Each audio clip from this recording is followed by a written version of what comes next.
On va passer donc à la troisième et dernière partie de la matinée, qui est la culture de l'impact. On va avoir un exposé d'Étienne et des témoignages de gens qui vont être interrogés sur en quoi la culture de l'impact, ça leur parle par rapport aux grains auxquels ils travaillent. Étienne, c'est à toi pour 15 minutes. Ce sera un exposé qui ne sera pas un exposé conclusif, ce sera un exposé plutôt de questions, puisqu'il s'agit d'introduire la question de, avec tout ce qu'on a réuni, avec la richesse de ce chantier, qu'est-ce qu'on en fait au niveau de l'établissement. Donc, je vais commencer par revenir sur deux questions qui ont été posées par rapport aux résultats. D'abord, ces questions, on est en train d'y travailler. C'est extrêmement riche. On vous a présenté seulement un petit angle de vue de l'ensemble de ces résultats, mais on jubile à voir tout ce qu'on pourrait en tirer dans le futur. Je précise par rapport aux biais. Oui, il y a des biais. Oui, on les assume parce qu'on a pris un parti pris d'honnêteté et de rigueur dans cette phase du projet. Ces 13 cas, on les a analysés comme des projets de recherche. Et on y a consacré beaucoup de temps et de réflexion méthodologique, mais il y a des biais. Premier biais, c'est dans le choix, comme l'a dit Daniel. C'est évident que c'est difficile de trouver des chercheurs au CIRAD qui sont prêts à assumer sur la durée une histoire d'échec, une histoire d'impact négatif qui n'a pas marché. Donc on a pris des cas où les gens ont été fidèles sur certains sujets, sur le temps long, parce qu'il s'agissait d'analyse sur le temps long, pour la plupart du cas, sur des sujets qui ont quand même réussi. Mais par contre, dans les entretiens, on a eu des impacts totalement inattendus, on n'est pas rentré dans le temps, et on a eu des impacts négatifs qu'on a essayé de quantifier. Donc le parti pris de rigueur et d'honnêteté, il reste là. Mais il n'y a pas eu d'analyse de failure story qu'on aurait pu faire, parce que finalement, personne n'est capable d'emporter ça et d'aller interroger sur le terrain 15 ans après, mais pourquoi ça n'a pas marché, etc. Les gens ne s'en rappellent peut-être même plus. Deuxième chose, Patrick a dit, le CIRAD revient à contre-courant avec ces méthodes-là. Je ne dirais pas à contre-courant. Moi, je dirais, par rapport à mes 40 ans d'histoire au CIRAD, je dirais qu'on a été un village gaulois par rapport à l'impact pendant longtemps. On a résisté contre la tendance anglo-saxonne. On disait, ces gens-là simplifient tout, ils quantifient tout, ils cherchent à justifier leur recherche, leur utilité. Nous, on impacte. Mais, in fine, pendant longtemps, mais comment vous impactez? Prouvez-le. Et on n'a pas été capable de le faire. Donc, moi, je dirais que d'une certaine façon, le CIRAD rejoint le mainstream, parce qu'on n'a pas le choix, mais la grande liberté que nous a donné ce chantier, c'est qu'on n'a pas eu d'injonction par rapport à l'impact, surtout au niveau des projets. Et on va y revenir. Donc, les différents résultats, si vous voulez, c'est que je retiens de ces trois résultats par rapport à la culture de l'impact trois choses. D'abord, le temps long et la complexité de ce qu'on en tire. Deuxièmement, la complexité de la construction des outcomes, comme vous l'avez dit, avec la diversité des impacts et le fait qu'après coup, on refait une histoire qui est complexe et que très certainement, on n'aurait pas pu décrire 15 ans avant. Et enfin, la diversité des rôles de la recherche. Donc la première chose, c'est pas dans le même ordre, c'est pas dans le bon ordre. Oh. Il manque une diapo. Il manque une diapo. Bon. Donc, si vous voulez, la première chose, c'est que du fait de la diachronie de ce temps long, on n'est pas capable, et ça, je le répéterai souvent, on n'est pas capable de piloter la recherche par l'impact. Aucun bailleur ne retourne 15 ans après sur son terrain pour vérifier si l'impact qu'a annoncé le chercheur s'est réalisé. Aucun.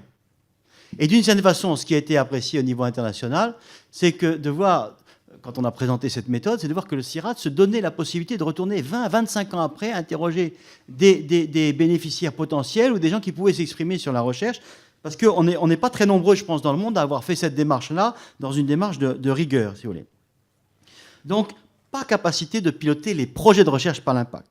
Donc, le choix qui a été fait, ça a été de dire, comment on tire profit de ce chantier-là? On tire profit par la culture de l'impact. Et c'est ça que la diapo qui manque, c'est qu'est-ce que ça veut dire cette culture de l'impact? Comment on a un embrayage entre ce qu'on a appris et l'ensemble du CIRAD pour gérer ses recherches, pour pratiquer la recherche, etc. Donc, si vous voulez, en même temps, on est très libre, on n'a pas d'injection de nos interlocuteurs, de nos tutelles et de nos bailleurs pour dire, prouvez que vous êtes utile au niveau de l'établissement. Mais en même temps, on est dans un contexte où la notion d'utilité, la notion d'impact, jusqu'au niveau le plus loin des ODD, est une obligation. Et donc, La culture de l'impact, je la définirais par un pari sur l'intelligence collective pour mieux comprendre le cheminement de ce qu'on produit et l'intégrer dans nos pratiques quotidiennes. Je vais illustrer ça en prenant la petite communauté de ce chantier impact, des 30 chercheurs, des 30 étudiants en master qui ont accompagné ce chantier.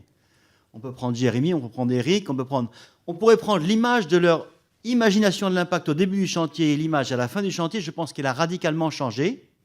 Peut-être pas radicalement, mais elle a changé, elle a évolué, elle s'est approfondie, et la compréhension des mécanismes confrontés aux bénéficiaires de terrain a été quelque chose qui est très riche. L'école chercheur de l'année dernière a été pour moi probablement la meilleure expérience que j'ai eue au CIRAD dans ma vie. On avait là une quinzaine de vieux chercheurs du Nord et du Sud qui disaient « Ai-je été utile dans ma carrière ?» et 15 étudiants en master qui disaient « Comment puis-je être utile dans ma future carrière ?» Donc on avait cette connexion entre deux communautés, de jeunes et de vieux, qui s'interrogeaient, et ça renvoyait à la notion de l'itinéraire de l'ex-ante, comment en regardant dans le rétroviseur, en comprenant ce qui s'est passé, on est plus percutant sur le futur. Et donc, in fine, donc il me manque une diapo, je la saute, la typologie que vous a proposée Guy a été construite parce que le souci du chantier de l'impact, c'était de toucher tout le CIRAD. Et dans le CIRAD, il y a une diversité de modes d'action, une diversité de confrontation à l'innovation. Il y a même des gens qui ne sont jamais confrontés à l'innovation au CIRAD et qui, pour autant, sont légitimes. Mais quand vous vous interrogez très précisément avec une rigueur scientifique de dire de quel domaine veut-on mesurer l'impact, comment délimite-t-on l'action dont on veut mesurer l'impact, c'est déjà un très gros problème méthodologique pour le faire sur des projets de recherche confrontés à l'innovation. Pour des projets de recherche qui ne sont pas confrontés à l'innovation, eh ben, pour nous, ce n'est pas la peine de faire une analyse d'impact par rapport à ça. Ça n'est pas utile. Par contre, avoir en toile de fond chez tous les chercheurs du CIRAD une culture, une notion, une compréhension des mécanismes qui permettent d'aller d'une recherche, aussi académique soit-elle, à une innovation percutante sur les conditions de vie des populations qu'on vise, effectivement, ça c'est important. Donc cette grande diversité, c'est pour ça qu'on a intitulé cet amphi « Dans quel système vous situez-vous ? Quel impact vous espérez vos recherches ?» Elle est, décidément j'ai du mal avec ça, elle est illustrés dans ces 4 cas que nous a magnifiquement décrit Éric Val, et qui ne sont pas des cas évidemment non poreuses. Il y a beaucoup d'hybridation, comme l'a dit Jérémy, je ne suis pas dans l'une, je suis à cheval sur les deux, mais elles permettent de documenter et de qualifier ce qu'on attend de la recherche, ce qu'on attend d'une recherche impactante. Donc ça, c'est très important. Alors, maintenant, je vais faire le boulot avec les diapos qui me manquent, mais sur la fin, la conséquence en termes de culture d'impact, une fois qu'on a dit que c'est une compréhension des mécanismes, il faut l'outiller. Et je pense que le défi qu'on a aujourd'hui dans ce chantier, c'est de savoir outiller cette culture de l'impact. Parce que autant on a travaillé sur le temps long, sur le renseignement de chaque flèche, sur le détail avec la rigueur, sur le biais aussi qui consiste à comprendre que les impacts ressentis par les acteurs de terrain ne sont pas forcément des impacts qui sont traduisibles à des plus grandes échelles, on manque certaines choses. Il faut passer à ce que les anglo-saxons nous resservent à chaque fois, la théorie du changement. Qu'est-ce que vous espérez de ce que vous faites en termes de recherche? Quel impact vous imaginez pour le futur? Et puis, le petit créneau aussi de l'affichage ex-ante. Alors ça, c'est une injonction des bailleurs. Les bailleurs vous demandent d'afficher vos impacts et, in fine, votre petit résumé de théorie du changement sur ce que vous faites comme recherche. Donc, ce passage du temps long ex-post au futur, c'est un passage critique pour ce chantier. Comment on outille ça? Avec toutes les questions méthodologiques que j'ai déjà citées, qui ont été citées, sur la délimitation du cas, sur le grain, sur le participatif, etc. Et sur, in fine, ce qu'a dit Eric, la capacité de consacrer beaucoup de moyens à un grain petit, à ces études d'impact. Deuxième outillage qu'il faut qu'on fasse et qu'on est en train de faire, c'est qu'il faut apprendre à interagir avec les politiques publiques. Vous l'avez vu, l'histoire de l'Éthiopie avec Jérémy, il lui manque un acteur politique qui pourra éventuellement déverrouiller le système. Comment on fait pour faire ça? Comment est-ce que, quand on crée un projet de recherche, on imagine les verrous qu'il peut y avoir, ou les verrous ou les interactions utiles qu'il peut y avoir pour l'impact avec les décideurs politiques? Troisième chose, l'impact du CIRAD au niveau de l'institution. L'impact du CIRAD, ce n'est pas la somme des impacts des projets. C'est impossible à faire. Et moi, vivant, personnellement, je lutterai pour que jamais on essaye de parler de l'impact du CIRAD. L'impact du CIRAD peut être illustré, peut être éclairé par différentes choses, mais il ne sera jamais quantifié sous une forme d'institution. L'impact du CIRAD, c'est l'impact de ses recherches, c'est l'impact de ses formations, c'est l'impact de ses partenariats, de ses expertises, de ces liens interpersonnels qu'il peut y avoir. C'est absolument pas possible de quantifier ça. Par contre, on a une obligation de l'illustrer. Et la communication extérieure sur laquelle on a résisté longtemps au CIRAD, on veut absolument embrayer là-dessus et on veut parler de notre impact de façon intelligente. Et l'enjeu de la communication, elle est, comme l'a dit Jean-Yves ou d'autres, d'être capable de relier tous les impacts qu'on a identifiés par cas aux grands impacts du développement. Comment on relie le bien-être d'un producteur de riz à Madagascar aux ODD, à la lutte contre la pauvreté, etc. La finalité du CIRAD, elle est de renseigner ces quelques ODD qui font loi maintenant pour les 15 prochaines années. Donc ça, on n'a pas encore fait ce travail-là, mais le passage d'un impact très vu par les partenaires et les bénéficiaires au niveau de chaque cas et un impact un peu transversal, on y travaille. On aura une grille de lecture de ces impacts au niveau ODD, probablement à l'automne. Mais la communication qu'on va faire sur ces cas-là va devoir garder le critère et le parti pris absolu d'honnêteté et de rigueur qu'on a voulu défendre tout au long de ce projet. Et ça ne sera pas simple, parce qu'on rentre dans le storytelling. Évidemment, on ne va pas raconter des histoires d'échecs, mais il va falloir être honnête sur les impacts qu'on a espérés, ceux qu'on a observés, et in fine, comment on fait pour la suite. Dernier point, introduction du débat. Première chose, comment répondre à l'injonction des bailleurs? Alors évidemment, les bailleurs, ils nous demandent de remplir une case en disant « impact ex-ante de votre projet ». Et vous savez très bien que les bailleurs, ils ne financent pas des projets sur 10-15 ans. Ils financent des projets sur quelques années. Comment définir une théorie d'impact au niveau des projets ex-ante sur 3 ans? Pour moi, ça n'est pas possible. Ça ne peut être possible que dans une fidélité à des sujets, à des partenariats, et pour moi, les DP et le travail du CIRAD sur les partenaires est identitaire pour ça. Parce qu'on ne peut pas mesurer un impact d'une somme de projets qui n'a pas de cohérence sur la durée. Il y a une fidélité au sujet qui fait qu'on peut mesurer l'impact. Donc, cette injonction des bailleurs, elle est problématique. On va la traiter de 2 façons possibles. 1, essayer d'apprendre à remplir ces cases ex-ante le plus intelligemment possible.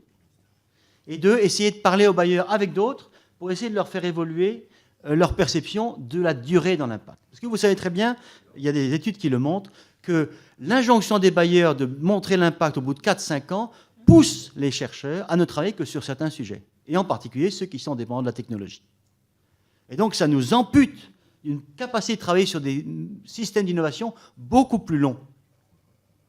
Certains bailleurs aujourd'hui, il n'y en a pas beaucoup, mais j'espère qu'il y en aura plus tard, vont décider de diminuer leur montant de financement, mais par contre, plutôt que de travailler sur 3-4 ans, travailler sur 15 ans. Certains bailleurs le font aujourd'hui parce qu'ils savent que les sujets qu'ils vont financer ne pourront avoir d'impact que dans une fidélité dans le temps. Deuxième chose, passer, ça il faut le comprendre, c'est vraiment un truc très très difficile à comprendre, passer d'une compréhension vue dans le rétroviseur à une intelligence de l'anticipation. C'est d'une certaine façon les mêmes outils, mais qu'il faut différencier. On ne pourra plus appliquer un travail de recherche par rapport à l'itinéraire et au projeté. Il va falloir faire des hypothèses de scénario, des hypothèses de chemin d'impact, des hypothèses d'interaction avec les acteurs, tout en favorisant au maximum ce qu'on a appris dans ce chantier, c'est sur les rôles de la recherche, et puis vérifier, chemin faisant, qu'on est bien calé par rapport au jalon. Mais ça, on ne sait pas complètement le faire, parce que je vous disais l'histoire du grain, l'histoire de la fidélité au sujet, l'histoire du temps long, et ça ne veut pas se faire à n'importe quel grain.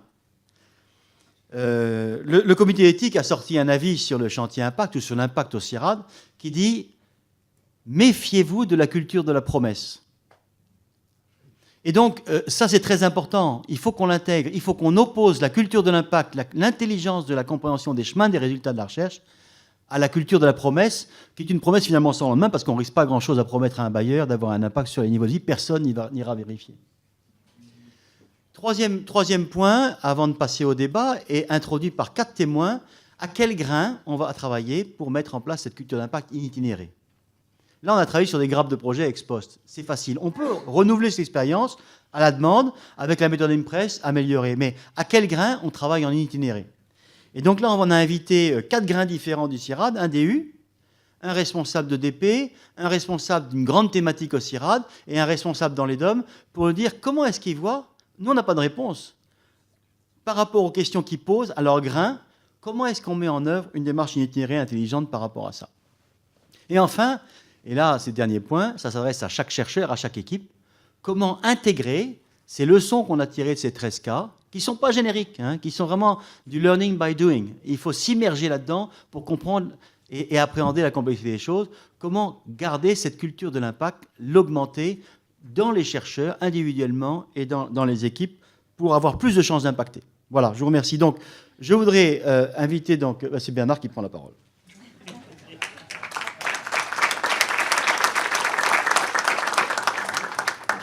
Donc, il y a 2 Eric. Eric, tu es là. Vous pouvez monter déjà, vous asseoir. Et puis, vous allez venir. Si vous avez besoin de la tribune et d'un PowerPoint, vous venez. Il y a Jean-Michel. Et puis, il y a Denis. Je ne sais pas si je te vois. Tu montes. Donc, je ne sais pas qui aura un PowerPoint de vous. Non. Je crois, Jean-Michel, tu en as un, mais tu l'as déjà installé. Donc, on va commencer par Éric Geoffrey de Pôle Dôme. Tu es DR de La Réunion, c'est ça? Oui, tout à fait. Voilà. Donc ça va me permettre de me présenter. Ouais. Donc tu as 5 minutes pour nous dire comment ça t'interroge ou te chiffonne ou te rend de l'espoir, la culture de l'impact. Bon, il n'y a rien qui me chiffonne, rien qui, etc. Non, mais ce qui est certain, c'est que donc Éric Geoffrey, donc je suis le nouveau directeur régional Réunion Mayotte depuis 1 an. Et en fait, c'est mon passé qui m'a rattrapé puisque je n'étais pas du CIRAD, je venais du ministère de l'Agriculture et que dans mon dernier métier, j'étais plutôt décideur politique, décideur technique, puisque j'avais en charge notamment la gestion des politiques publiques, mais j'avais aussi la gestion de la recherche et du financement de la recherche à travers ces politiques publiques. Et donc, les questions que je me posais et qui m'étaient posées me sont maintenant posées directement et avec une obligation d'y répondre, à savoir, en gros, à quoi on sert, c'est-à-dire à quoi sert la recherche. Certes, le dispositif de la Réunion est un dispositif ancien, puisque ça fait quasi 50 ans plus de 50 ans d'ailleurs, qu'on est dans la zone, et on a toujours des questions qui nous sont posées à la fois par les bailleurs qui sont devenus eux-mêmes, d'ailleurs, puisque vous le savez ou vous ne le savez pas, c'est que derrière les financements de nos activités dans les départements d'outre-mer sont essentiellement soutenus par les fonds européens. Et ces bailleurs sont évidemment des collectivités publiques qui, lors de la décentralisation en direct, a fait que autrefois l'État était acteur majeur. Maintenant, dans les départements d'outre-mer, ce sont les collectivités qui sont autorités de gestion de ces fonds et qui, donc, de fait, sont bailleurs. Et que derrière, évidemment, ces collectivités régionales, on a des professionnels qui ont été élus dans des collectivités, qui sont des agriculteurs, qui sont des privés, etc., et qui ont effectivement des questions légitimes, en disant, certes, nous sommes prêts évidemment à poursuivre le partenariat très fort que nous avons eu avec vous depuis 50 ans, mais nous nous posons des questions légitimes sur, en gros, à quoi vous servez, quels sont l'impact de vos activités, et comment, en quelque sorte, et ça c'est plutôt une bonne chose, du moins c'est le cas à La Réunion, comment vous pouvez nous aider à mieux mesurer votre impact. Donc là, il y a une chose qui est nouvelle par rapport à ce qu'on a dit, c'est qu'effectivement à La Réunion, dans la culture du partenariat qu'on a, c'est une chance que nous avons à La Réunion d'avoir un partenariat fort entre les collectivités, les bailleurs et nous, d'avoir cette demande en fait sous-jacente. Implicitement une sorte de demande de travailler avec eux sur comment aujourd'hui mieux mesurer notre activité de manière à en faire une chose stratégique à la fois pour le bailleur et pour nous, donc une stratégie gagnant-gagnant, parce que je pense que là-dessus on peut faire des stratégies gagnant-gagnant avec le bailleur pour contribuer à mettre en place en fait une méthode donc pour pouvoir mieux mesurer notre impact à la fois, alors c'est pas de l'impact en termes de pas tout à fait en termes de projet de recherche, c'est de façon globale, de manière à dire, voilà, à La Réunion, en fait, vous êtes depuis 50 ans, on a effectivement investi depuis 50 ans à La Réunion, on a de grandes infrastructures, on a des pôles d'excellence, on a des centres de ressources, très sincèrement, là, au jour d'aujourd'hui, on est quasi 300 personnes, hein, donc c'est quand même très important. Mais finalement, à quoi vous servez ? Et donc, et en gros, on vous a donné un certain nombre d'argent pour pouvoir faire votre activité. Vous nous avez présenté vos activités dans des différents groupes, mais effectivement derrière, ça serait bien que vous nous aidiez à mieux mesurer au quotidien finalement l'impact, et c'est une forme d'impact hein, de ce que vous faites. Ce qui est certain, c'est que à La Réunion, on bénéficie d'un système qui fait que nous avons eu cette possibilité de pouvoir, et on a toujours travaillé comme ça déjà depuis 15-20 ans, donc en partenariat étroit. Le partenariat étroit, c'est quoi ? C'est que... Combien ? Une minute, hein, donc je vais terminer vite fait. Hein. Donc le partenariat étroit, c'est quoi ? C'est de dire, ben voilà, vous avez un volant d'activité, nous déposons en fait un volant d'activité dans notre programme d'activité, dans le cadre d'une sorte d'accord cadre, d'accord partenarial. Et dans celui que nous venons de déposer, pour lequel nous avons obtenu les fonds nécessaires, nous avons très clairement une demande qui est écrite dans l'accord cadre, de devoir nous poser la question, effectivement, comment mieux mesurer nos impacts et nos recherches, et comment trouver la bonne méthodologie en partenariat avec le bailleur hein, pour pouvoir trouver des moyens de dire, ben voilà, vos activités, comment mieux les mesurer au cours du temps. Et c'est là où c'est toute la difficulté, parce que le temps de la recherche n'est pas forcément celui du temps du bailleur, et que le bailleur, il a plutôt un focus économique, et que l'idée pour lui, c'est de rapprocher le temps économique, ou le temps de la compétitivité, ou le temps du résultat, avec celui de la recherche. Et c'est une vraie question. Et je finirai juste une 30 secondes. Nous avons donc aussi une autre particularité dans les départements d'outre-mer, c'est que on nous a souvent reproché du transfert des résultats. Et de dire, ben voilà, il y a tout un tas de choses qui ont été faites dans les départements d'outre-mer en matière de recherche, en matière d'innovation, puisque là on parle d'innovation, parce que derrière souvent la recherche fait peur au bailleur, ou du moins il a moins envie de le financer sur un certain nombre de fonds financiers. Comment vous organisez mieux le transfert ? Donc on a eu une réponse, c'est qu'effectivement, et j'en étais un des contributeurs dans mon ancien passé, c'est qu'on a mis en place des réseaux d'innovation et de transfert agricole, où on a fait du réseau partenarial. Et la question aujourd'hui, elle nous est posée au niveau du réseau partenarial. Donc on a bien montré qu'on était capable de travailler ensemble. On a une deuxième génération de RITA, là. Mais aujourd'hui, la question se pose toujours sur effectivement comment on va mesurer le fait qu'on s'est assuré que nous avions un réseau qui a pour ambition de mesurer le transfert des résultats. Et il y a des résultats hein, qui sont transférés, c'est-à-dire qui sont intégrés aujourd'hui dans les itinéraires des agriculteurs, si c'est un exemple. Hein. Mais on nous demande derrière, effectivement, de mieux le mesurer, de trouver la méthodologie. Et là, on est dans le ex-ante, c'est-à-dire que dès le départ, dans les nouveaux projets qui nous sont demandés à proposition, déjà de réfléchir à cela. Donc on va passer maintenant au grain du DP. Denis, tu vas nous parler sur la base de ton expérience Malika. 5 minutes ? Tout à fait. Voilà, donc je ne suis pas responsable de DP, mais j'ai été facilitateur pendant 6 ans d'un DP, coordonné par des chercheurs nationaux au Vietnam et au Laos, donc le DP Malika sur agriculture et marché. Et bon, moi je voudrais réagir un peu à cette présentation en 5 points et puis faire 5 propositions par rapport à ce qu'on peut faire au niveau des dispositifs de partenariat en recherche et formation.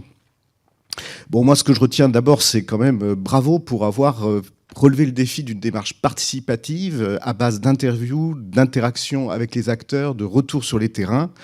C'est vrai que c'est complètement en phase avec l'identité et la mission du CIRAD de travailler en coopération et en développement, et vous avez résisté à la tentation du big data qu'on voit quand même se répandre très vite et qui simplifierait par miracle beaucoup les questions d'évaluation en centrant en fait sur les outputs plus que sur les outcomes et les impacts. Donc bravo pour ça. Je remarque aussi qu'un des effets de la méthode, c'est d'avoir des impacts plus divers que prévu. Ça, j'ai relevé ça, je crois que c'est très très important, c'est-à-dire que ça ouvre aussi des horizons.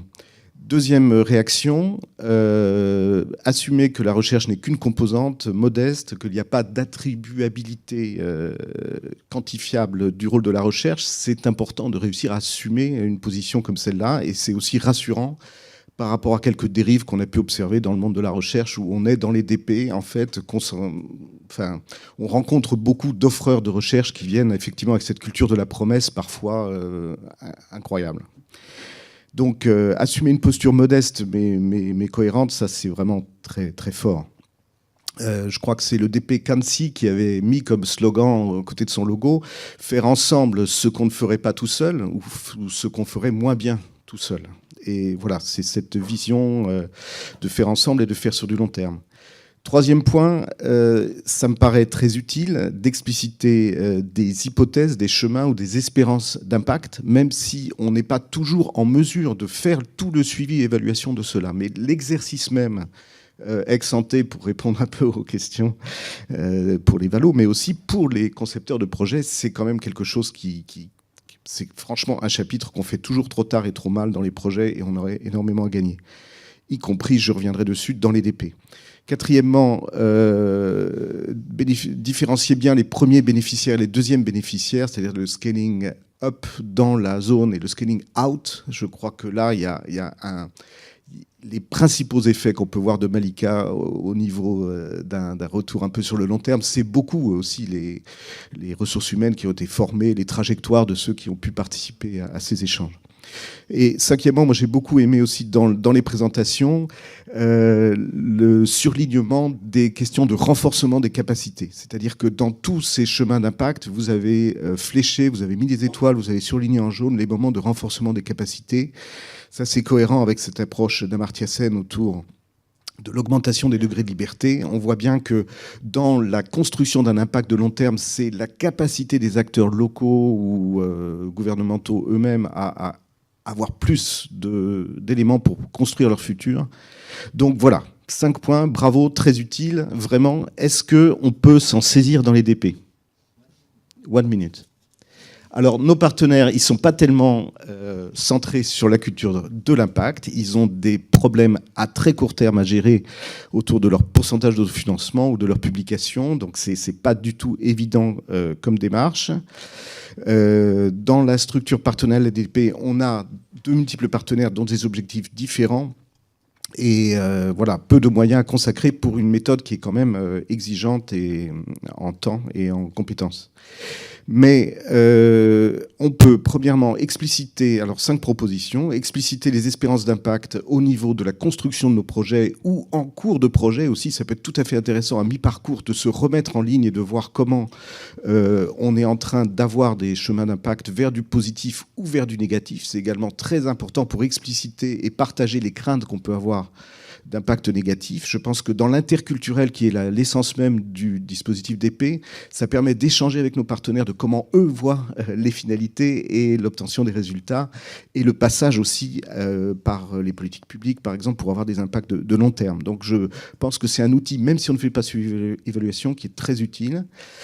Il ne requiert pas un suivi évaluation complet. Deuxièmement, on pourrait inclure un volet impact dans les projets ex ante. Ça, c'est une culture qui existe, par exemple, dans les projets en intervention nutritionnelle. Il y a maintenant systématiquement 5% du budget qui est inséré pour créer un dispositif d'impact avec du contrefactuel, etc.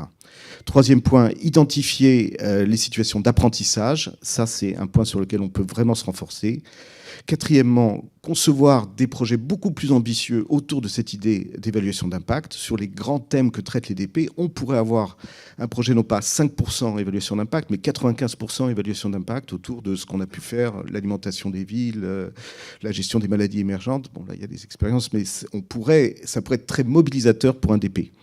Le 5e et dernière proposition, c'est de consolider des compétences à l'intérieur du CIRAD pour pouvoir accompagner ça, pour avoir des missions d'appui, pour avoir des méthodes validées qu'on puisse partager avec les partenaires, parce qu'on ne peut pas rentrer dans un dispositif, il faut se consolider par l'expérience acquise ici, donc consolidons en CIRAD des compétences.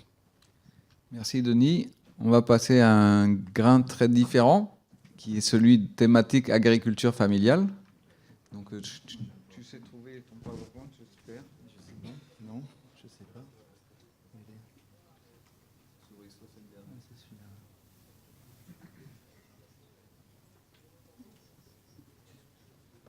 C'est bon ?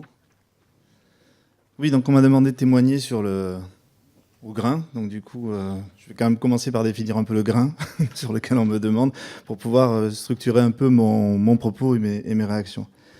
Donc le grain dont on parle, c'est l'agriculture familiale.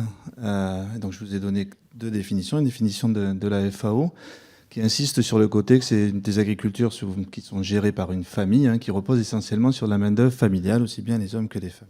Et dans les travaux qu'on a conduits au CIRAD, collectivement, il y avait un gros collectif, on a resserré un peu cette définition pour arriver sur la question de ce qu'on considère comme agriculture familiale. Il me semble au CIRAD, c'est des formes d'organisation de la production où on a conjonction, articulation, des liens organiques entre la sphère domestique et la sphère de production. Et c'est ça qui fait agriculture familiale, et c'est ça qui, pour nous, la définit. Ensuite, l'agriculture familiale, c'est l'agriculture familiale et les autres aussi. Donc, ce qui est intéressant pour lire après, pour structurer le propos autour de l'impact, c'est de reprendre la typologie qu'on avait fait, donc partant de formes familiales pures, on va dire, jusqu'à un gradient, jusqu'à des formes entrepreneuriales. Et on avait défini, donc, avec le critère notamment de l'emploi, est-ce qu'on est sur la main-d'œuvre familiale ou sur la main-d'œuvre salariée permanente, des ruptures, en fait, dans ces notions. Et l'idée de la famille et du gradient de la famille vers la firme, en fait, c'est une idée de perte d'autonomie de l'exploitation agricole vis-à-vis de l'extérieur. Alors du coup, j'en viens à nos histoires ici d'impact. Pour moi, au grain en tout cas étudié, on pourrait avoir 3 cas possibles. Le premier cas, c'est des projets de recherche qui n'intéressent pas. Le sujet n'est pas l'agriculture familiale et on est en dehors des clous par rapport à ma question. Le deuxième cas, c'est des projets qui effectivement ciblent l'agriculture familiale elle-même et visent à la renforcer, donc avec un impact direct sur l'agriculture familiale. Et le troisième cas, ce serait des projets qui traitent de thématiques de recherche plus globales, annexes, mais qui ont indirectement, à ce moment-là, donc sur les impacts indirects, un impact sur l'agriculture familiale. Sur le premier cas, a priori, dans les 13 études de cas que j'ai vues, il y a peut-être PlanteNet qui est dans ce cas-là, qui n'intéresse pas. Et encore, on peut se poser la question. En fait, je pense qu'on va avoir du mal à trouver à l'intérieur du CIRAD des projets qui ne touchent pas, en tout cas, l'agriculture familiale, de près ou de loin, positivement ou négativement. Mais bon, il y en a peut-être.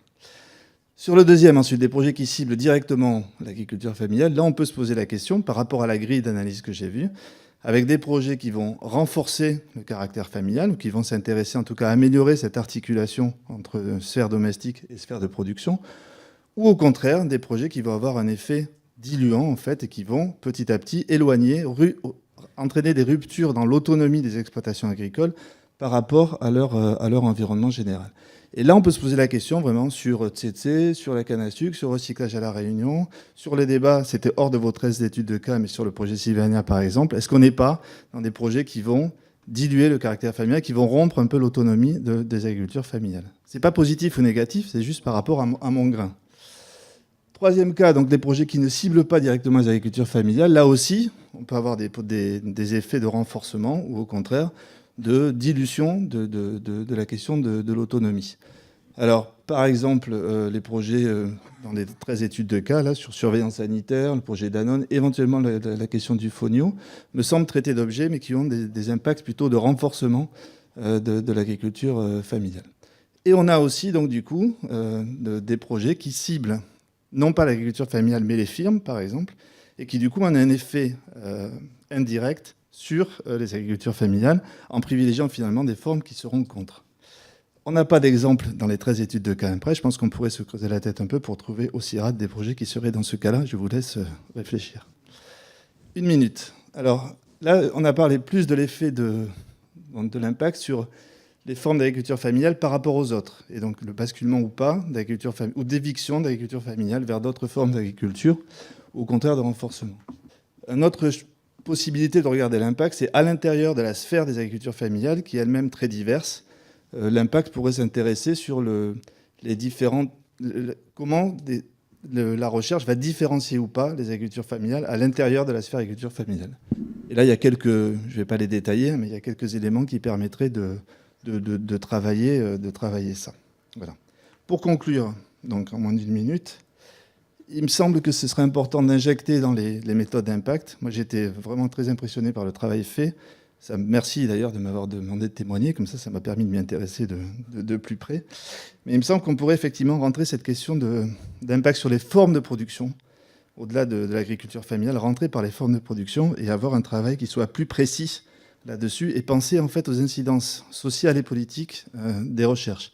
Il me semble que ça permettrait en fait de nous inviter à ne pas exclure les rapports de force et à ne pas tomber parfois dans le discours uniquement technique où on pense que la transition technique suffit à résoudre les problèmes. Or, si on a une culture de l'impact beaucoup plus large, je pense qu'il faut s'intéresser aussi au fait que les transitions ne sont pas que des transitions techniques, mais impliquent d'autres choses. Il me semble aussi que de parler des modèles de production, en fait, ça peut être un bon moyen de théoriser et d'aller plus loin dans votre passage des impacts de premier degré et de deuxième degré. Il me semble que pour l'instant, c'est le parent pauvre un peu de la méthode, ces impacts de second degré, l'environnement global en quoi ça joue, et de raisonner modèle de production et avec l'agriculture familiale, ça pourrait être, peut-être, des leviers pour faire ça. Voilà, puis je reviens un petit peu. Alors, je suis d'accord avec Étienne sur le fait que c'est dur de trouver des gens qui ont des impacts négatifs, de trouver la personne qui puisse réglementer ça. Je pense que quand même sur la question de quels sont les impacts de nos recherches sur les formes de production agricole, est-ce qu'on participe à l'éviction de certaines formes de production dans cette aire de terrain, en jugeant que c'est bien ou c'est pas une question de bien ou pas bien, hein. Mais ça peut être quand même un moyen de documenter ça. Je pense qu'il y a des recherches, il y a des choix qui sont faits d'avoir des concentrations agricoles, d'avoir une séparation de la sphère domestique et productive. Ça peut être un moyen de bien le discuter. Merci.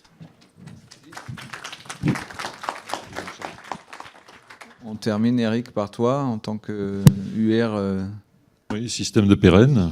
Donc, bon, je voulais d'abord adresser un grand remerciement à tous ceux qui ont présenté ce matin, parce que bon, en termes de projet, qualité du travail, je pense que c'est remarquable. Et je m'y suis en particulier très, très bien reconnu. Alors maintenant, je témoigne au niveau donc de l'intérêt et donc de la perception au niveau du grain de l'unité. Alors, Étienne a conclu en disant « Je ne crois pas à la possibilité de caractériser l'impact du CIRAD. Moi, je ne crois pas non plus à la possibilité de caractériser l'impact d'une UR. » Pourquoi ? Parce que le CIRAD et l'UR, c'est des structures cirado-ciradiennes, et le CIRAD n'est jamais seul. Hein, lorsqu'il est sur le terrain et qu'il prétend avoir de l'impact, il est toujours avec un partenaire sur un terrain. Et donc, pour moi, l'unité qui implique la prise en compte de l'impact, c'est l'unité de lieu ou de temps qui permet d'intégrer à la fois le terrain, le partenaire et nous. Donc, une unité autre ne me paraît pas adéquate. Par contre, nous sommes confrontés, nous, à l'impact tous les jours. Tous les jours. Notre unité, elle apporte du conseil technique, elle conduit des projets de recherche avec des partenaires de l'agro-industrie, des groupements de producteurs, directement confrontés avec le milieu réel. Pour vous donner une idée, sur EVA, c'est environ 200 000 hectares de plantation. Sur palmier à huile, c'est environ 700 000 hectares de plantation. Et sur cacao, c'est environ 5 000 producteurs à minima. Oui, on prétend avoir de l'impact, on ne sait pas forcément comment le quantifier. On prétend qu'il est positif, mais pas forcément, parce que bon, si on sait facilement qualifier une évolution du rendement sur du court, moyen et long terme, il s'agit simplement de regarder l'évolution de la productivité du travail ou de la productivité par hectare des partenaires qui nous font appel, ou la façon ou la facilité avec laquelle ils ont à reconduire les conventions qu'ils ont signées initialement pour 5 ans et qui continuent 30 ans après. Donc ça, c'est une sorte de reconnaissance de l'impact, parce qu'on n'est pas les moins 10 ans sur le marché. Donc si on a des conventions qui durent 30, 40 ans, c'est effectivement qu'on a certainement eu à un moment ou à un donné de l'impact. Mais comment le quantifier et comment quantifier ces externalités ? Parce que bon, si effectivement on a accru la productivité, on a accru également le salaire des salariés de ces agro-industries, par exemple. Et en accroissant leur salaire, on leur a donné du pouvoir d'achat. Et du pouvoir d'achat à un salarié d'agro-industrie qui est un petit planteur potentiel, c'est lui donner aussi les moyens d'aller ensuite faire sa plantation familiale dans la forêt. Et ça, par exemple, ça avait été décrit dans la thèse de Stéphanie Barral, qui faisait sa thèse chez Ardev, qui montrait qu'en fait, les agro-industries et leur réussite étaient le noyau d'ancrage d'une colonisation forestière par des petits planteurs issus de ces agro-industries ou établis au périmètre. Voilà, bon, il y a énormément donc d'externalités, souvent insoupçonnées. On fait du conseil technique. On a un partenaire à un moment donné. On fait un projet de recherche avec un partenaire à un moment donné. Ce partenaire, son staff n'est pas fixe. Il y a un turnover énorme dans ce monde des plantations, de la main-d'œuvre. On s'aperçoit 10 ans, 15 ans, 20 ans après que les recommandations du CIRAD, telles qu'elles étaient à un moment T, se trouvent implantées dans une autre société dont le CIRAD n'a jamais entendu parler, avec tous les risques de téléphone arabe, de déformation de l'information, etc., de transmission de l'information de deuxième, de troisième, de quatrième main. Mais bon, on en parle toujours comme des recommandations du CIRAD. Voilà. Alors, je vais conclure sur la nécessité de l'évaluation ex ante, dont on n'a pas trop parlé ce matin. Pour nous, il y a un chantier qui est très important en ce moment, ça s'appelle le chantier FDD, on n'en a pas parlé jusque-là. Et dans ce chantier FDD, il y a un volet 3, donc, qui est l'évaluation ex ante, donc, de l'engagement du CIRAD sur des projets de recherche impliquant donc une possibilité de risque réputationnel, notamment lorsque le sujet est un petit peu polémique, a priori en tout cas. Et donc effectivement, savoir documenter a priori des risques, des impacts positifs, négatifs, mais négatifs pour ce qui concerne l'interne, c'est l'objet de ce volet 3.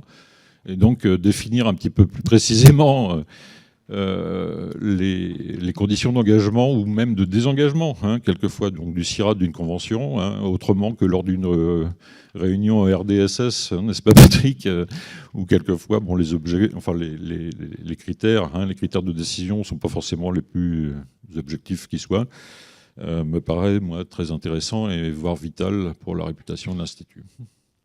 Voilà. Merci bien Eric. Donc, vous avez été très résistant, il n'y a pas eu de pause café, vous êtes tous... Vous applaudissez, je pense, c'est très sincère. C'est vrai ? Oui. Donc, on va avoir à peu près 10-15 minutes de discussion. Alors, moi, je vous propose de prendre on va l'organiser en 2 moments. Un qui est tout simple, qui était une question qu'avait mis Étienne sur la table. En quoi ça vous interroge sur vos propres rôles de chercheur, pratiques de recherche, cette culture de l'impact, est-ce que ça vous pose des questions par rapport à la façon dont vous exercez votre métier de chercheur dans sa diversité? Premier bloc de questions. Et un deuxième bloc de questions simplement à la fin pour dire, maintenant, qu'est-ce qui suit? Et qu'on puisse éventuellement répondre à des questions. Est-ce que c'est fini? Voilà, on publie et tout le monde est content? Ou bien il y a des choses qui vont se passer et qu'on puisse éventuellement prendre vos questions par rapport à ça. Donc, premier bloc de questions. Alors, j'ai plus de papier pour noter. Je ne sais pas si quelqu'un peut me donner. Non. Est-ce que quelqu'un peut me donner une feuille blanche? Voilà, merci. Les micros circulent. Michel, il y en a d'autres qui veulent la parole, que je vous vois à l'avance? Non, il n'y a que Michel, très bien. Bien, Michel, on m'a donné une, merci. Michel Foch de l'UR AIDA. Bon, très bien pour la présentation qui a été faite. Donc en quoi ça interroge? Oui, donc j'interviens pour le premier bloc et je vais essayer d'être assez bref en disant que j'adhère parfaitement à ce que Étienne avait présenté, mais pas à l'intitulé de culture de l'impact. Je suis intimement convaincu que cet intitulé est à la fois maladroit et même faux par rapport à tout ce qui a été présenté, aux résultats que nous avons obtenus par ce chantier. Il n'y a pas d'impact. Il n'y a que processus d'impact. Le processus d'impact contient toute la contingence, tout le caractère dynamique dans le temps, mais aussi tout le caractère de contingence, d'implication des acteurs. L'impact qu'on obtient en bout n'est pas le même si le politique qui doit intervenir n'est pas intervenu, ou si les organisations de producteurs qui auraient pu intervenir n'ont pas eu la place pour intervenir. Donc, il n'y a pas d'impact. Il n'y a que processus d'impact avec toute son incertitude. Donc, continuer à lancer le slogan de culture de l'impact me semble contre-productif parce que ça renforce les gens de la simplicité ou de le simplisme de l'impact d'une action, alors qu'il n'y a que les conséquences d'une interaction entre les acteurs. Merci. D'autres questions? Bah. Ça va pas? Ça vous interroge pas? Guy? Et puis, Monsieur Baron? François? Donc Guy, Christian et François. Oui, très intéressant. Étant responsable pendant 2 ans pour la construction de la stratégie de l'impact au CIAT, on a eu assez de réflexion et je crois qu'il y a une bottom line assez importante que la façon de faire l'impact, la culture de l'impact, c'est directement lié aux ressources investies. Je pourrais faire un impact avec 50 000 ou 100 000 ou 500 000. Donc, si Gates Foundation a besoin d'une analyse d'impact, donc ils ont dit dans le budget, il y a 5%, donc ça veut dire 200 000. Je connais le niveau de détail et l'intensité et des acteurs pour faire l'impact. Donc, je crois que la culture d'impact, c'est super important au CIRAD, mais c'est directement lié au combien on va investir et combien on va, UMR Moïsa, on va faire l'impact, avec quelles ressources. Hein? Il faut trouver des ressources, donc il faut faire des priorités. Ou c'est un pourcentage d'un budget interne ou externe, quelque chose. Merci. On continue, je vous rappelle quand même que le sujet, ça nous interroge dans nos pratiques, donc on est sur des thèmes un peu plus englobants pour l'instant. Christian, tu veux interroger tes pratiques? Oui, tout simplement, moi je ne me sens pas capable de mesurer mon impact ou l'impact de la recherche que je fais. D'abord, je considère que je ne fais pas de l'innovation en plus, donc dans le premier terme, en tant qu'innovation, j'en fais pas. Je fais de l'accompagnement, je fais de la modification, de l'aménagement, mais j'innove pas vraiment. Mais bon, d'autres innovent peut-être. Mesurer mon impact, je vois pas. Je vois pas comment, et certainement pas moi. Ensuite, moi, dans une action que j'ai avec des partenaires et autres, essayer de définir un impact ex ante, c'est quand même un petit peu la boule de cristal. Alors, franchement, certes, on peut jouer ce jeu et je crois que ce qu'il faut faire, c'est plutôt reprendre ce qui a été dit, c'est de faire comprendre à ces sacrés bailleurs que de toute façon, c'est du foutage de gueule, de dire que à un projet de 3 ans, je vais toucher 300 000, 400 000, 500 000 personnes. Ce que j'ai vu dans des projets où on nous demandait d'écrire le nombre de personnes qui seraient touchées. C'est n'importe quoi. Voilà. Merci. Très bien exprimé, très clair. François, le micro arrive.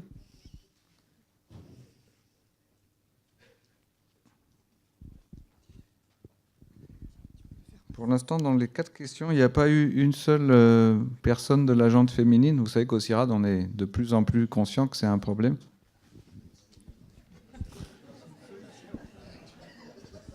Je prends...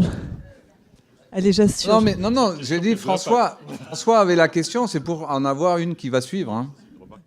C'était pas du tout pour empêcher François. Je vous fais courir en tout cas. Je m'excuse. Oui, vas-y. Oui. Allez-y en même temps. Donc, juste pour représenter la gente féminine et un petit peu l'IRD également. Donc, merci pour toutes ces interventions. À l'IRD, on n'en est pas du tout là et on tirera vraiment profit de vos avancées en matière de réflexion sur les impacts. Alors, ce qui m'a étonnée personnellement, c'est qu'on n'a pas du tout caractérisé aujourd'hui en quoi intervenir en tant que chercheur au sud est spécifique par rapport au nord. Est-ce que c'est spécifique et en quoi ? Parce que là, il y a sans doute beaucoup à tirer en termes de culture. Voilà, en quoi nos instituts se caractérisent et qu'est-ce qu'on apprend, nous aussi, en travaillant au sud. Et puis, quels peuvent être les rétro-innovation, rétro-invention. Et personnellement, je ne suis pas si sûre qu'on ait autant de mal à trouver sur le terrain de la mémoire de nos échecs. Et je pense qu'on peut beaucoup apprendre de nos échecs. Parce que je ne vois pas pourquoi on tirerait sur le terrain beaucoup sur nos succès, mais pas sur nos échecs. Voilà. Alors peut-être qu'il ne faut pas l'écrire, parce qu'il ne faut pas laisser beaucoup de traces, mais je pense qu'il faut beaucoup en tirer. Voilà. Merci. François ? Oui, donc par rapport à la première question, tu parlais par rapport aux bailleurs, l'attente des bailleurs. Je crois qu'il faut bien aussi avoir en tête qu'au CIRAD, on a une diversité de bailleurs très importante. On a 35 groupes de bailleurs. Et quand un bailleur de la recherche, un bailleur public du développement ou un bailleur privé, un client, les attentes ne sont pas du tout les mêmes par rapport à notre impact, entre guillemets. Ce qui veut dire qu'à la fois c'est important, il faut effectivement avoir un discours diversifié qui soit adapté aux attentes des bailleurs, tout en étant honnête. Je crois que le mot important que disait aussi Étienne, c'est l'honnêteté de notre discours, qui peut être différencié, qui peut être adapté, mais toujours effectivement dans cette logique, effectivement, on ne peut pas tout, on ne peut pas tout promettre. Et là, entre l'honnêteté et la culture de la promesse, je crois qu'il faut être très vigilant. Bon, donc, je vais essayer d'organiser. Je sais, Étienne, c'est très difficile d'attendre. Donc, non, parce que j'avais, par rapport au temps, j'essaie juste, comme on a une deuxième petite partie, je suis désolé. Hein. Donc, alors, moi, je vais proposer qu'on commence par la question de Christian, qui dit « Je ne me sens pas capable, je ne vois pas comment on peut faire ». Qu'est-ce qu'on peut répondre à cette interrogation qui est probablement partagée par un certain nombre de gens ? En plus, je ne fais pas d'innovation. Tout ça, c'est, tu avais dit, du foutage de gueule. Je vais peut-être répondre, en profiter pour répondre à d'autres questions en même temps. Parce que je ne suis pas d'accord avec beaucoup de choses qui ont été dites, mais sur Christian, clairement, la question qui est posée, ce n'est pas de renseigner l'impact de Christian Baron.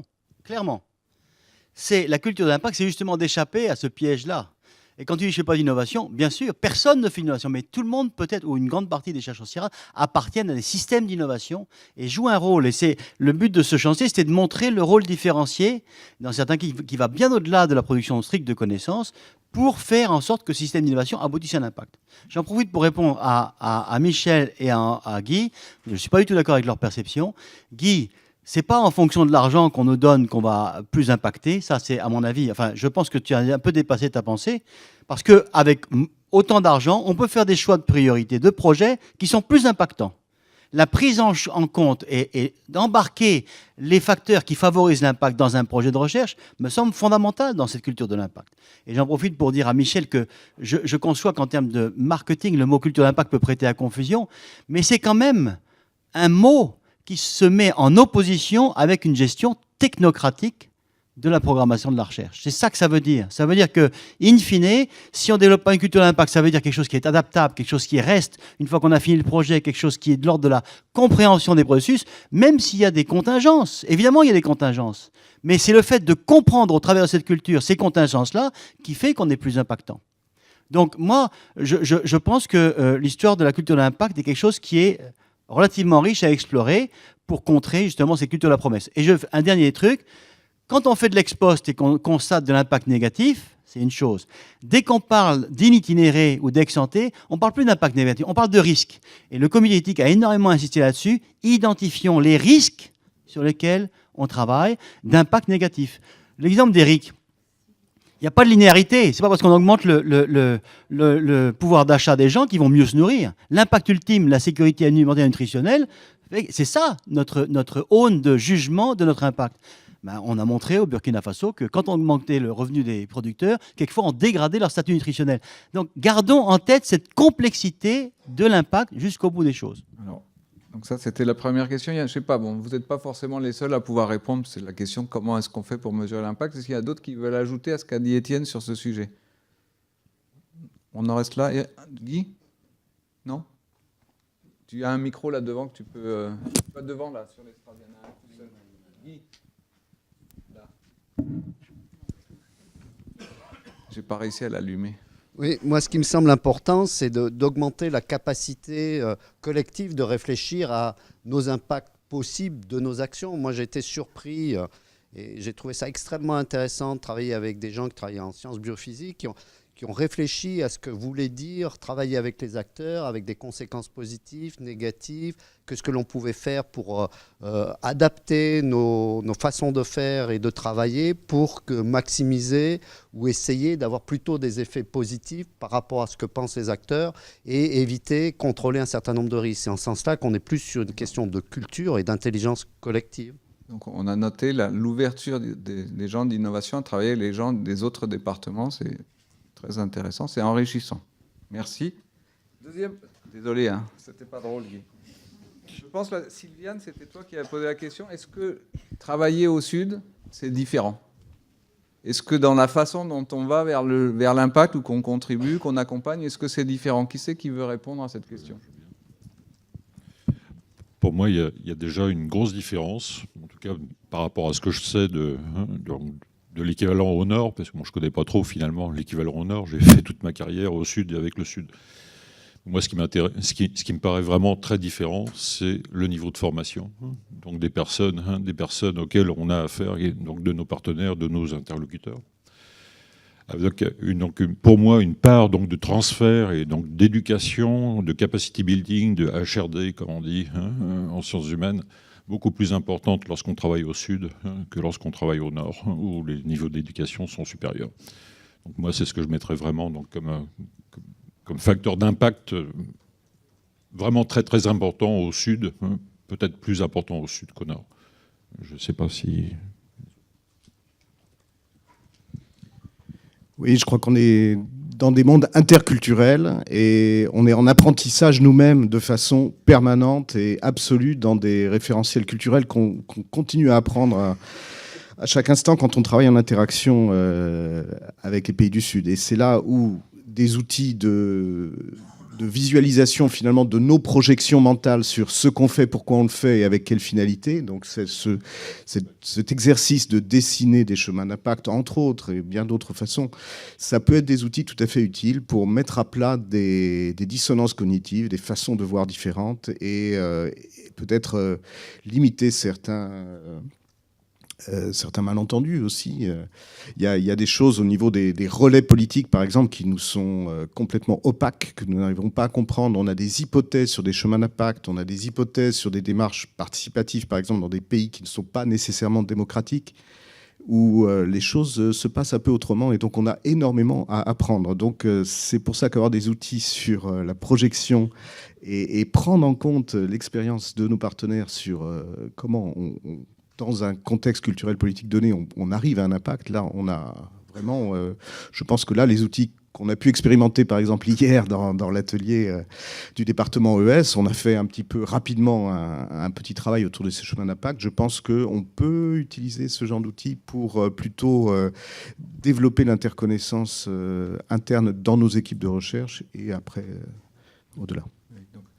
Merci. On va s'arrêter là pour la question. Est-ce qu'il y a une ou deux questions simplement sur la suite, c'est-à-dire qu'est-ce qui se passe maintenant ou est-ce que tout est clair? Des questions très très rapides. Rapides et pratiques.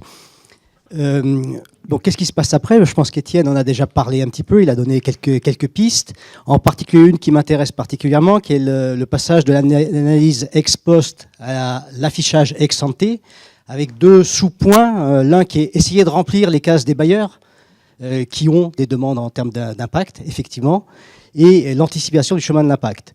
Et j'ai une proposition par rapport à ça, c'est-à-dire qu'on monte actuellement des réponses à deux appels H2020 avec deux projets où le CIRAD est en coordination.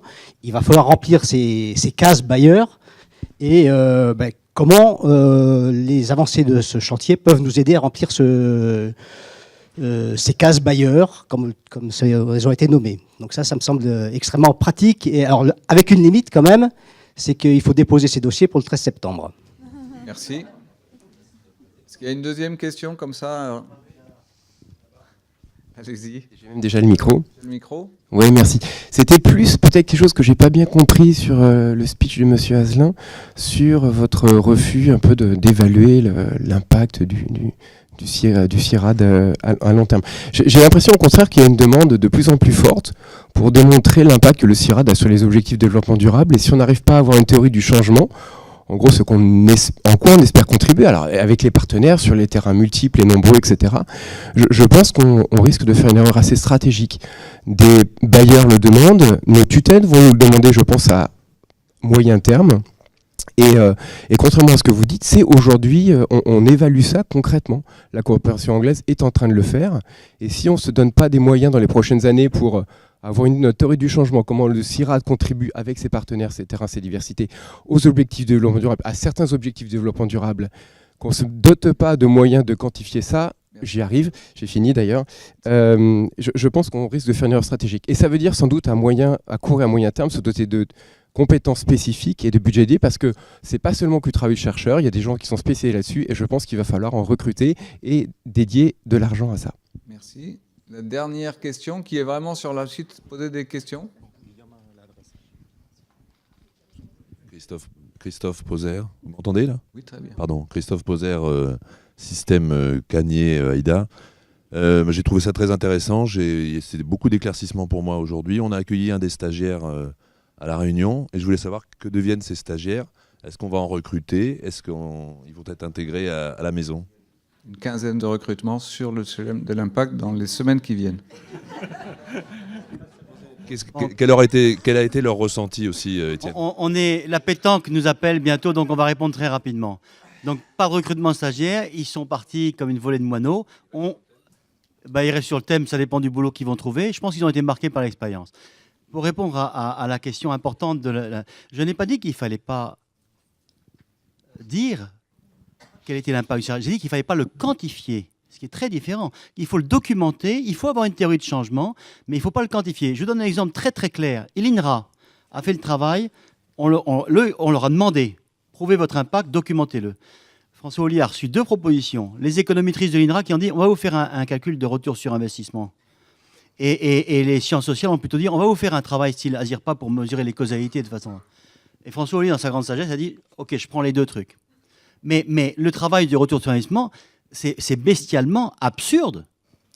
Bestialement absurde. Et je maintiens, faire un travail de retour sur investissement sur le CIRAD serait encore plus bestialement absurde.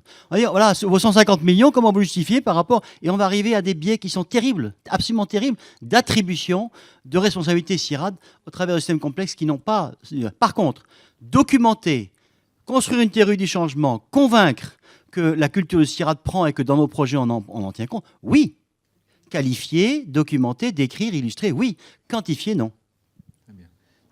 On va s'arrêter là. Sur la demande concrète, sur le remplissage des projets H2020, donc il y a sûrement des gens parmi nous qui seront d'une manière ou d'une autre mobilisés. Avant, donc, il nous reste juste à écouter les mots de clôture de Jean-Luc Khalfaoui. Je voulais juste, avant de passer la parole à Jean-Luc, est-ce que les gens du chantier Impact qui ont participé, qui êtes là, est-ce que vous pouvez vous lever pour qu'on puisse vous acclamer? Est-ce qu'il y en a qui sont là? Allez. Claire. Voilà. Merci. J'ai dit acclamer parce que je suis dans la culture positive, on aurait pu prendre des mots. Il y avait quand même une trentaine de CIRADiens qui ont participé de près dans un chantier qui a mobilisé beaucoup de gens. Il y avait une dizaine de porteurs du Sud, il y avait tous les étudiants qui sont venus, donc ça fait plus de 50 personnes qui ont travaillé pendant près de 2 ans, je crois que tu l'avais dit en entrée, donc c'est quand même un groupe important, et évidemment Daniel, Étienne, Guy, bon... Voilà, on vous remercie sincèrement.